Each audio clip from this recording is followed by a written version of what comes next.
আসসালামু আলাইকুম। সবাইকে সালাম ও শুভেচ্ছা জানাচ্ছি। আমি মোহাম্মদ সালাউদ্দিন। পৃথিবীর যে যে প্রান্ত থেকে দেখছেন সবাইকে সালাম ও শুভেচ্ছা। আসসালামু আলাইকুম। আপাত দৃষ্টিতে মনে হচ্ছে যে ইউনূসের বিদায় ঘণ্টা বেজে গেছে, ইউনূসের যাওয়ার সময় হয়ে গেছে। এমন একটা অবস্থা হয়েছে যে ছেড়ে দে মা কেন্দে বাঁচি। কিন্তু মিস্টার ইউনূস সাহেব, আপনাকে একটা কথা বলি, আপনি হচ্ছেন একজন মূর্খ। কেন আপনাকে মূর্খ বললাম? অনেকে আবার প্রশ্ন করবে যে এত বড় শিক্ষিত মানুষকে মূর্খ। আপনি হচ্ছেন যেই পেশায় আসছেন সেই পেশায় আপনি হচ্ছেন একজন মূর্খ, পলিটিক্যাল মূর্খ। এটাকে বলে পলিটিক্যাল মূর্খ। আপনি পলিটিক্যাল মূর্খ এই কারণে যে আপনি এখন যেতে চাচ্ছেন, বিদায় নিতে চাচ্ছেন। আপনি কি এই কথা জানেন না যে রাজনীতি এমন একটা জিনিস, ক্ষমতা এমন একটা জিনিস, আসবেন রাজনীতিতে নিজের ইচ্ছায়, যেতে হবে অন্যের ইচ্ছায়।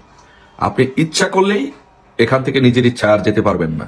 একবার খাঁচায় আপনি ঢুকে গেছেন, এখন আপনি আপনার ইচ্ছায় যেতে পারবেন না। আপনাকে বিদায় দিবে দেশের জনগণ।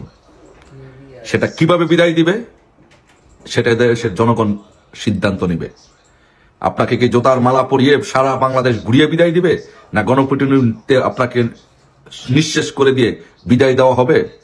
কিভাবে বিদায় দেওয়া হবে এদেশের জনগণ এখন সিদ্ধান্ত নিবে। আপনি ভুল করেছেন। আপনি একজন মূর্খ মানুষ, পলিটিক্যাল মূর্খ মানুষ। আপনি কেন আসলেন এই জায়গার মধ্যে? এসে কেন আপনি দেশটাকে ধ্বংস করলেন? এই জন্য দেশটাকে যেহেতু ধ্বংস করছেন, আপনাকে এর শাস্তি আপনাকে পেতেই হবে। কোনো ক্ষমা নেই মুরব্বী। No way, there is no way you can leave this country. আপনাকে ইউ মাস্ট বি পানিশড। আপনাকে পানিশমেন্ট পেতেই হবে। গতকালকে আপনি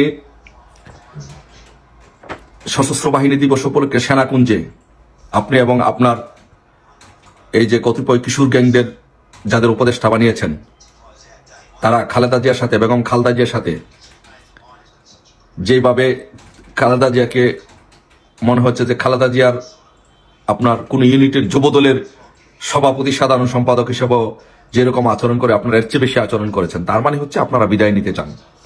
আপনাদের লম্প জম্প সবকিছু শেষ হয়ে গেছে। এখন হচ্ছে আপনার হিসাবের পালা।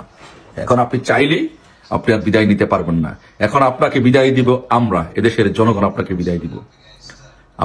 আপনার বিচার করে তারপরে আপনাকে বিদায় দিব।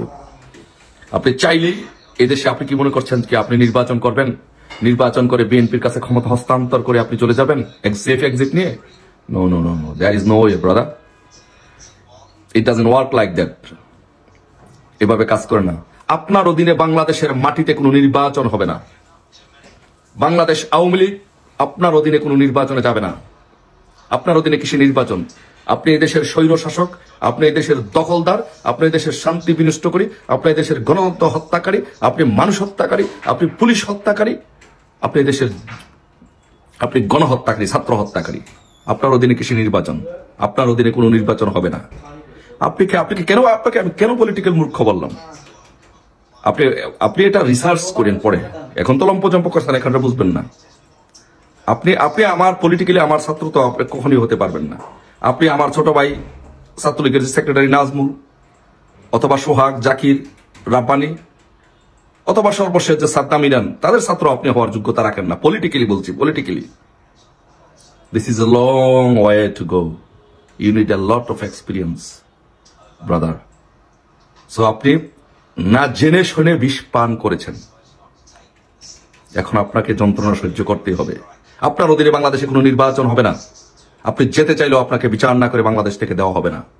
প্রথম আপনার বিচার করা হবে আপনি কতজন এই ক্ষমতায় আসার জন্য হিলারি ক্লিন্টন ফাউন্ডেশনের টাকা দিয়ে মার্কিন অ্যাডমিনিস্ট্রেশনকে ম্যানেজ করে, বাংলাদেশের সেনাবাহিনীকে ম্যানেজ করে সরকার উৎখাত করার জন্য আপনি বাংলাদেশে কতজন ছাত্র হত্যা করেছেন। প্রথম আপনার এটা বিচার হবে, কতজন ছাত্র হত্যা করেছেন। এটা জনসম্মুখে প্রকাশ করতে হবে।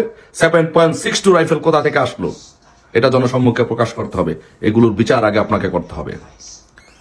মুগ্ধ, স্নিগ্ধ, এরা কি দুইজনে একই ব্যক্তি? কোন কাল্পনিক কোন চরিত্র আবিষ্কার করা হয়েছে? না, এরা আসলে দুই ভাই, মুগ্ধ স্নিগ্ধ দুইজন। না মুগ্ধ স্নিগ্ধ, স্নিগ্ধ মুগ্ধ। এই ড্রামা, এই নাটক বাংলাদেশের জনগণের সামনে উপস্থাপন করতে হবে।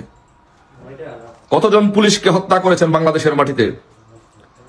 আপনি এই আন্দোলনের নামে বাংলাদেশে যেই পরিমাণ পুলিশ হত্যা করেছেন, বাংলাদেশের ইতিহাসে, দক্ষিণ এশিয়ার ইতিহাসে এবং বিশ্বের ইতিহাসে এরকম ধরনের কোনো ঘটনা হয় যে এত পুলিশ কোনোদিন হত্যা করা হয় নাই।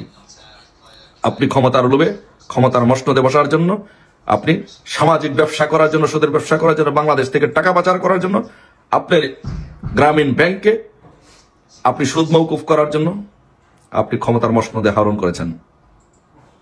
এদেশের পুলিশকে, শান্তিপ্রিয় পুলিশবাদীকে, যারা জনগণের সেবায় সবসময় কাজ করে, তাদেরকে আপনি হত্যা করেছেন। এই হত্যার বিচার হবে, তারপরে আপনার সেফ এক্সিট বলেন আর যে এক্সিটই বলেন হবে। এর আগে মুরব্বী no way, no way, wait. আপনি